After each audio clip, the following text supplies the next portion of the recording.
Welcome to Pax Britannica. Season 4, Episode 3, The First Scramble for Africa.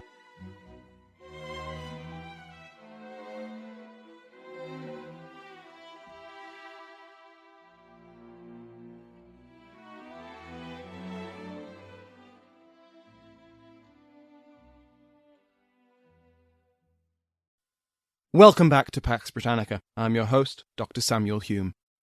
Last time, we looked at the two territories which Charles II received as part of his marriage to Catherine of Braganza: the port city of Tangiers in modern-day Morocco, and the 7 islands of Bombay, the modern city of Mumbai.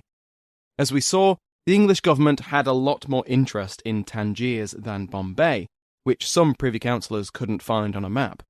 But it will be Bombay which becomes an essential part of the British Empire in Asia. Today, we're looking at another aspect of Restoration England's imperial outlook: economics, money, cold, hard cash. The economic elites, particularly merchants but also politicians, wanted economic self-sufficiency for England, and they despised the continuing dominance of the Dutch in English colonial trade. This was part of a post-Restoration policy, which Maxine Berg and Pat Hudson describe as, quote, ensuring that the proceeds of British colonies accrued only to citizens of the British Empire. Just like almost all the laws of the Republic and Protectorate, the Navigation Act of 1651 had been torn out of the statute book upon the Restoration. It had been very flawed, it was very hard to enforce, and it had been deeply unpopular with many of the English colonies who not only profited from trading with the Dutch and Spanish, but who needed this international trade to survive.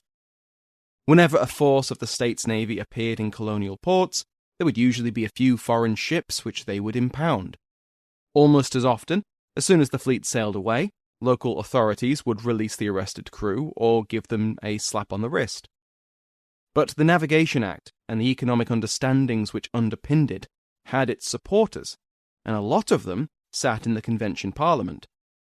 So when the 1651 Act was thrown out with the rest of the previous 11 years, a few of them ran outside and picked it back up again. This led to the Navigation Act of 1660, which was passed by the Convention Parliament on the 13th of September.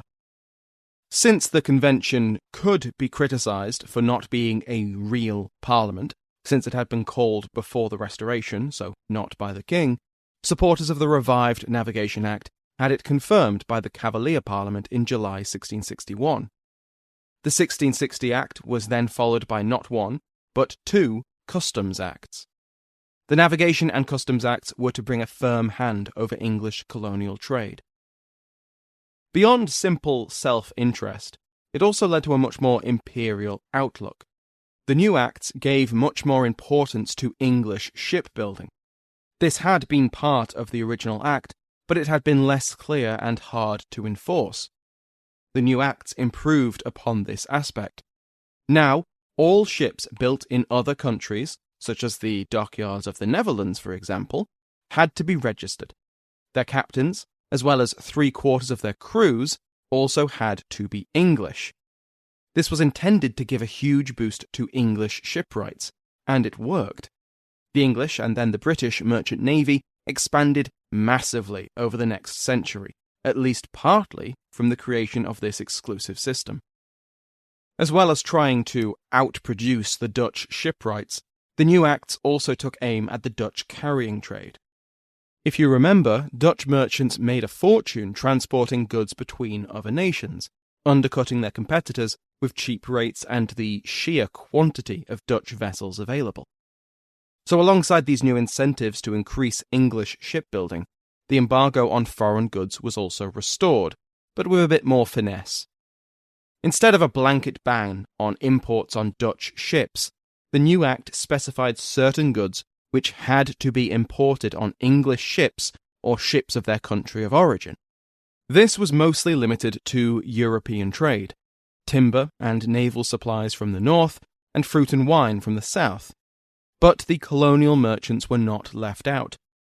Sugar, Cotton, tobacco, and dyes grown in English colonies had to be exported to England in English or colonial ships.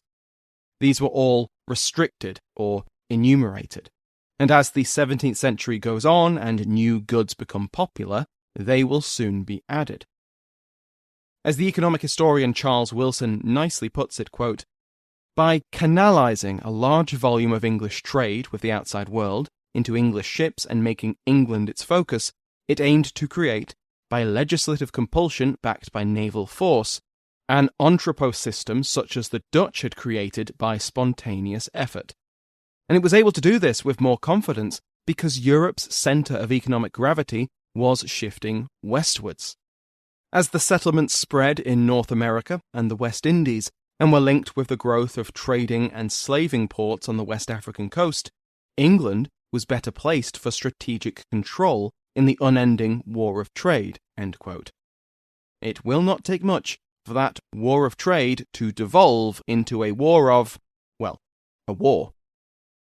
Interestingly, the 1662 Act defined Englishmen, as in those allowed to captain and crew English ships, as anyone born in England, English colonies, or Ireland.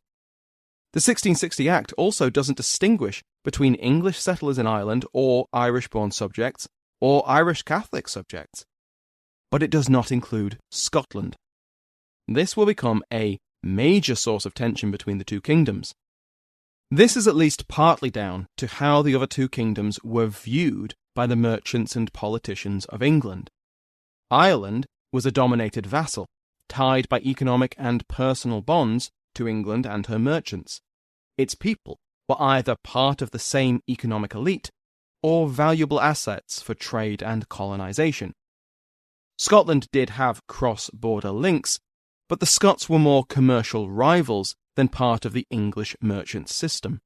Scottish trade with the Netherlands, a large part of the kingdom's international trade, will be even further damaged once Scotland is dragged into the Second Anglo-Dutch War, with an emphasis on the Anglo part of that name. But, as Wilson notes, the merchants of England were rarely included directly in the decisions of government. They were increasingly consulted, their opinions and expertise sought after, and MPs were eager to champion industries and trades important to their constituents. But for now, the government remained the purview of the traditional rulers of England, the Privy Council, much as it had been before the revolutions. It will not surprise you to know that the reinstitution of the Navigation Act seriously annoyed the Dutch. Upon the Restoration, the Grand Pensionary of the States General, Johan de Witt, sent the returned king a variety of wonderful gifts, both to celebrate his triumphant restoration, but also with the hope that the Republican Navigation Act would remain repealed. But though Charles was happy to accept the gifts, Parliament went ahead and renewed the protectionist policy. Relations between London and Amsterdam started badly, and only got worse as the decade went on. If we zoom out to the international level, hostility between the Netherlands and the Stuart kingdoms was hardly unexpected. In the rivalry between France and Spain, the Dutch were currently backing the Spanish. The vast empire which they had fought for 80 years, with their state's very survival on the line, was no longer the greatest threat. The Spanish had accepted Dutch independence in 1648, but had kept hold of their remaining territory in the Spanish Netherlands, modern Belgium. The presence of their former overlord right on their border might have been a cause for concern, except for what was on the other side of it: France. Louis XIV's kingdom was a military juggernaut, and clearly wanted to take control of the Spanish Netherlands. If the French succeeded, then a powerful army would be on Dutch borders, without the difficulties of supply lines and reinforcements which the Spanish had faced. So, to keep the French away from the Netherlands, the Spanish Netherlands had to remain Spanish, so the Dutch backed Spain, which put them on the other side of the diplomatic arena from England. The Dutch were also in a war with Portugal, another ally of London, over South American interests. With Charles eagerly embracing both France and Portugal in the 1660s, relations with the Netherlands were always going to take a hit. Which is before you consider the personal angle. The Restoration government did not have a high opinion of the Dutch. For starters, they were Republicans who had actively collaborated with the Cromwellian regime to keep both the Stuart dynasty and their kinsman, the House of Orange, out of power. The Netherlands was also a haven for former Republicans and Cromwellians who had fled the Restoration. Adding to these reasons for disliking the Dutch, the English government felt no reason to fear them. In the First Anglo-Dutch War, the state's navy had more or less roundly defeated them.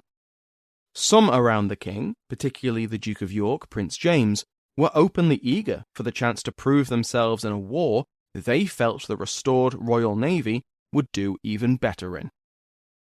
For their part, the States General, led by the veteran statesman De Witt, had their own opinion of the Stuarts. De Witt and those around him were statists, Republicans, who had spent the previous decade and a half working hard to keep the House of Orange out of power. The current Prince of Orange, a teenager named William, keep an eye on him, was the nephew of King Charles. After his mother Elizabeth visits London, catches smallpox and dies in 1660, his uncle Charles will take a keen interest in the affairs of young William. In 1661, the king demanded that the States General reduce their control over the young prince's education, and he will repeatedly lobby for William to be restored to the offices and authority which was his birthright. De Witt and the statists did not appreciate this interference. But the spark for the Second Anglo-Dutch War came from events far from the North Sea, West Africa.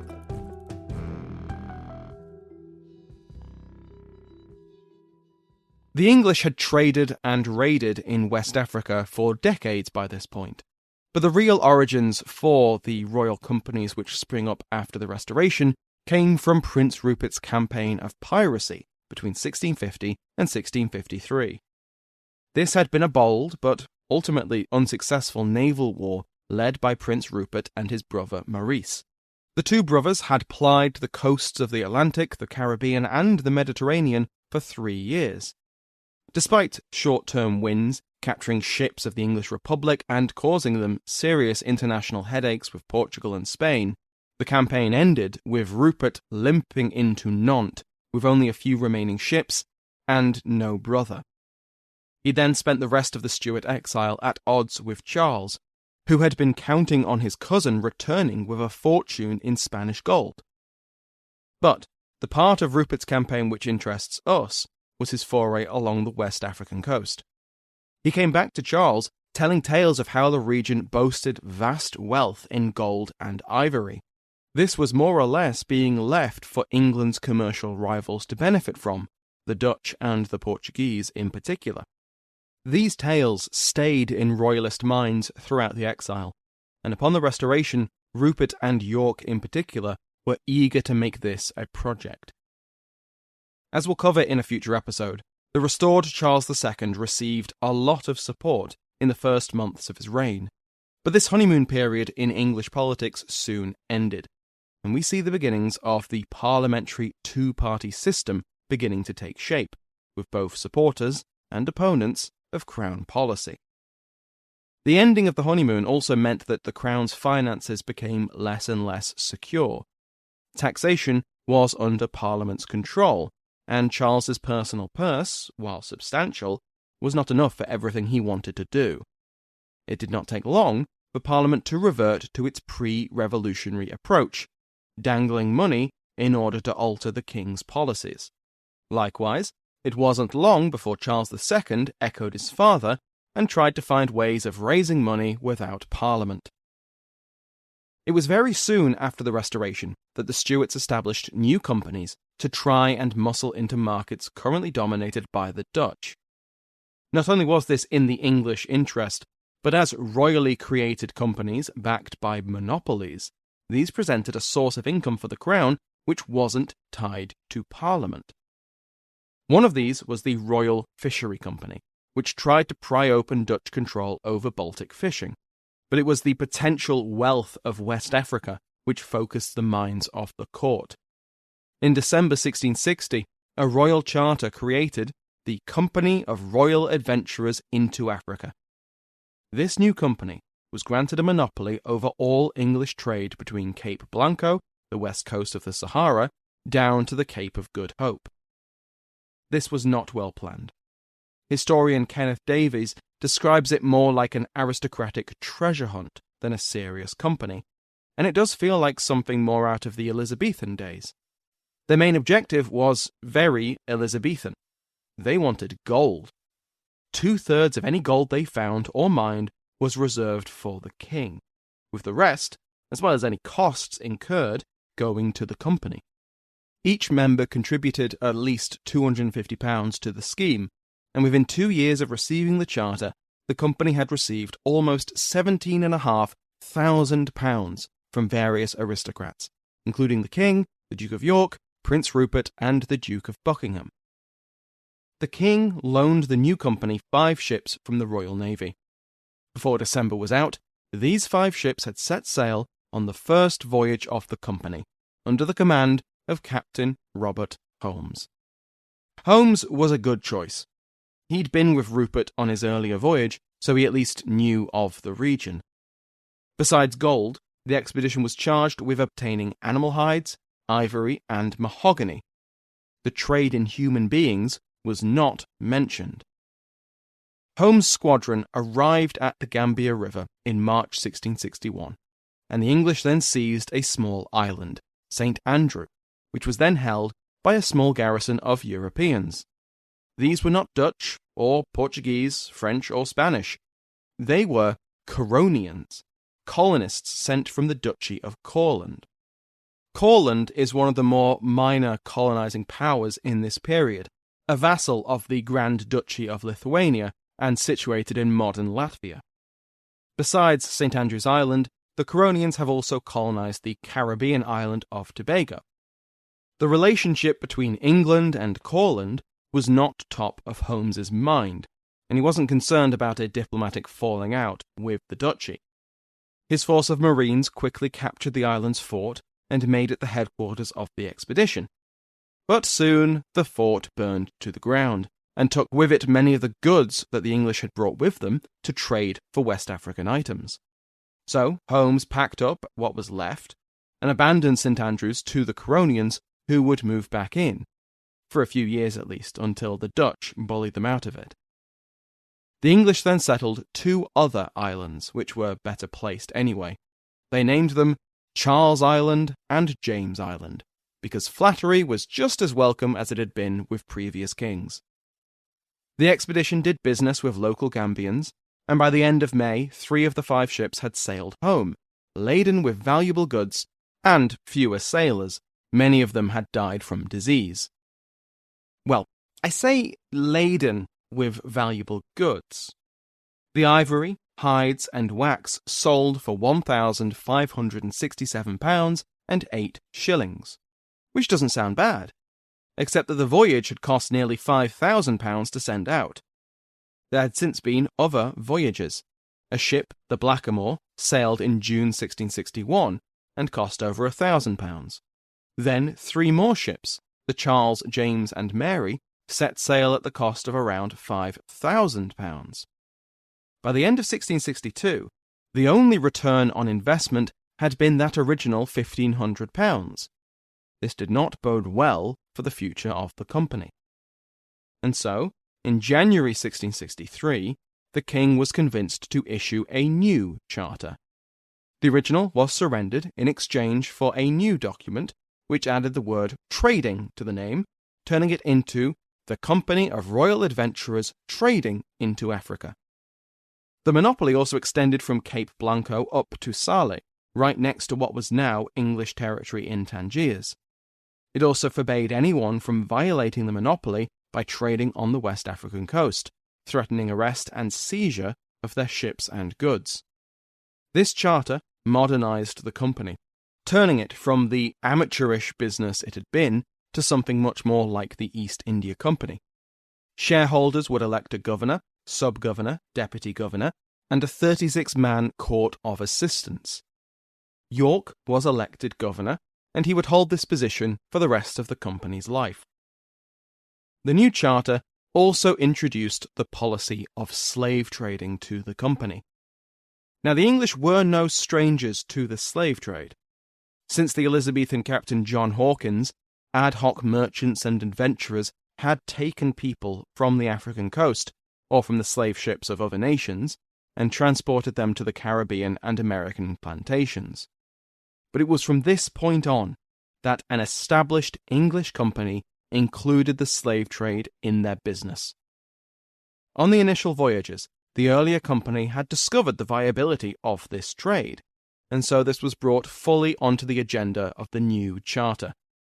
It gave the company, quote, "the whole, entire, and only trade for the buying and selling, bartering and exchanging of, for, or with any Negroes, slaves, goods, wares, and merchandises, whatsoever to be vented at, or found at, or within any of the cities," end quote, in West Africa.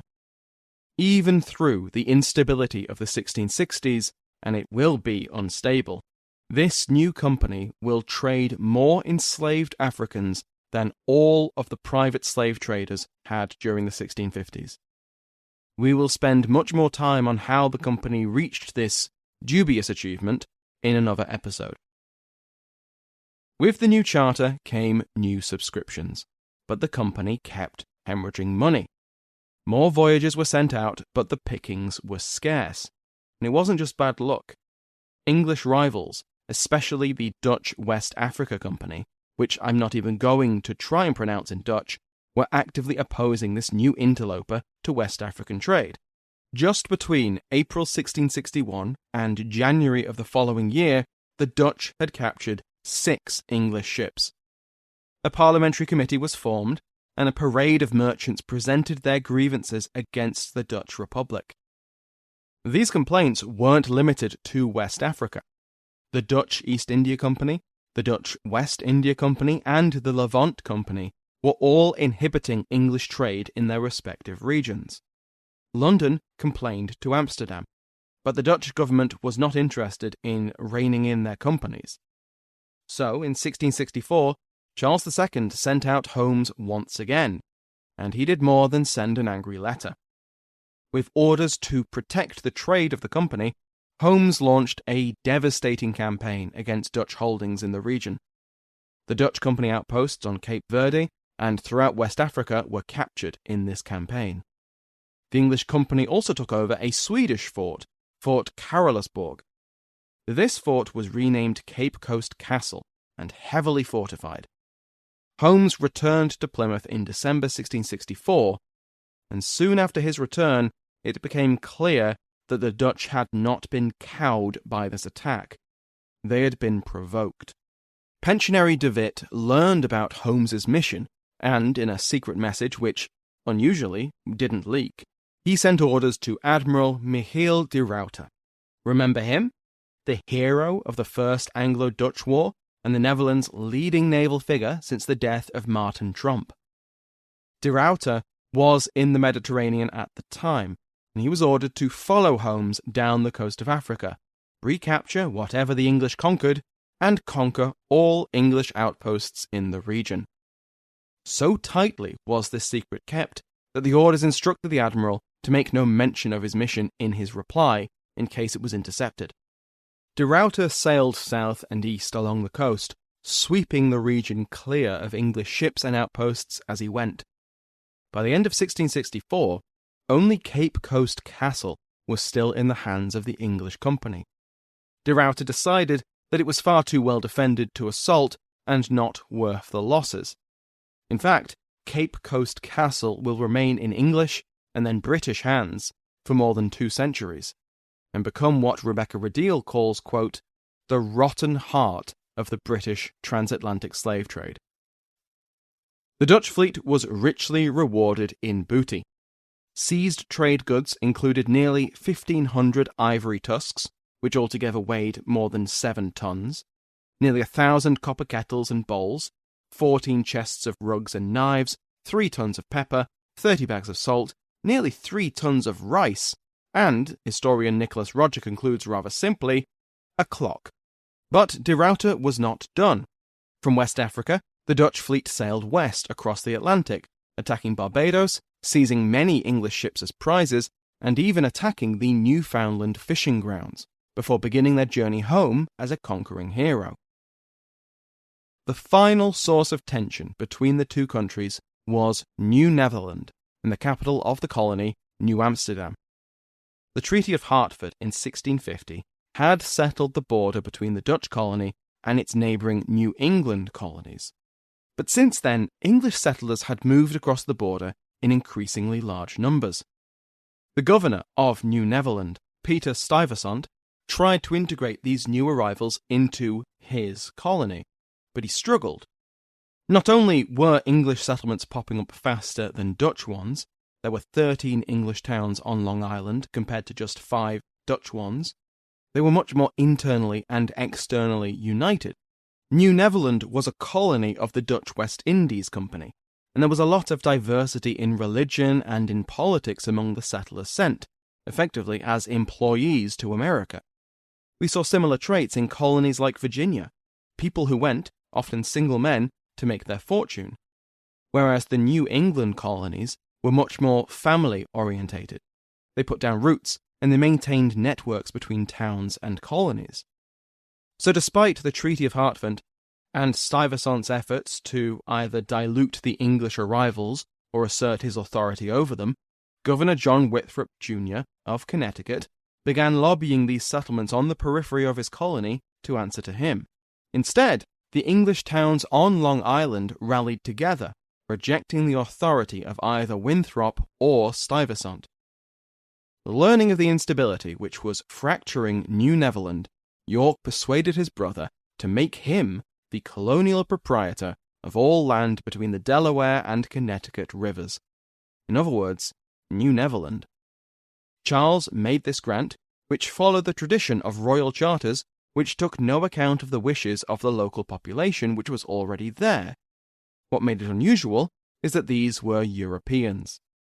York received this charter in March 1664 and paid for a force of 4 frigates and 2,000 soldiers to go and claim his new property. In August, this force made landfall and quickly captured the outskirts of New Amsterdam. Stuyvesant was determined to resist, but he could only do so much. The English invasion force outnumbered and outgunned his small garrison of a few hundred men. Fort Amsterdam, the colony's main stronghold, was low on ammunition and poorly maintained. Stuyvesant himself was not popular, and few of his citizens were willing to lay down their lives for him or the West Indian Company. New Amsterdam was also low on food, courtesy of the 300 slaves which had only recently been bought by the colony.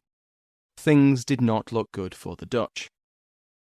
The English commander, Colonel Nichols, requested New Amsterdam's surrender, promising the complete preservation of the existing colonists' lives, property, and rights. Stuyvesant, well aware that his garrison would think that that was a great deal, told no one. Then Governor Winthrop sent his own message, repeating Nichols' offer. Stuyvesant tore it up. But despite his efforts, the contents of the offer leaked. An angry crowd met their governor and forced him to put the torn letter back together again, then to read it aloud. When he later ascended the fort and ordered its cannons to fire on the English ships, the town's priest dragged him by the arm and off the walls. The next day, when a petition was presented to Stuyvesant demanding his surrender, the governor faced reality. After negotiations drafted the Articles of Capitulation, on the 8th of September 1664, the flag of the Dutch West India Company was lowered from Fort Amsterdam. Colonel Nichols declared that, in honour of his patron James, Duke of York and of Albany, Fort Amsterdam was renamed Fort James, Fort Orange was renamed Albany, the town of New Amsterdam and the colony of New Netherlands were both renamed New York. Naturally, the Dutch were outraged. The ambassador angrily demanded that Charles and York return the colony to its rightful owners, at which point the king told him that the Dutch had no right to it. The territory had been claimed by the Crown of England for decades. York then piped up and threatened the ambassador, warning him that England was ready to defend itself against Dutch aggression, just like it had 10 years before. War between the two countries was firmly on the horizon now. An English squadron in the Mediterranean, commanded by Sir Thomas Allen, was ordered to retaliate for de Ruyter's voyage. A convoy of Dutch merchant ships, the so-called Smyrna convoy, was sailing back to the Netherlands from its trade with the eastern Mediterranean. Allen waited for the convoy to pass through the Straits of Gibraltar before descending on it as it passed Cadiz on the 19th of December. The attack was only partly successful, but it did push the States General to act. On the 14th of January 1665, the States General declared war on England. In February, the English Parliament voted the King money, and in March, Charles declared war on the Netherlands. The Second Anglo-Dutch War had begun. Next time, we will cover the war and see the two preeminent naval powers of Europe face off. It will begin badly for England and only get worse. Thank you to my Patreon House of Lords, which has been joined by Earl Joe and Earl Slars. They join my existing supporters, including the King's favourite Mike Sanders, Damien, Duke of Portland, Keto, Marquess of Wolverhampton, and Lawrence, Earl of Kintore. If you want to support the show and receive ad-free versions of all of my podcasts, go to patreon.com/Pax Britannica. Thank you to all my patrons. You are a big reason why Pax Britannica is the longest-running history podcast on the British Empire. Thank you to Sounds Like an Earful for the interval music in today's episode, to my entire House of Lords, and to you for listening.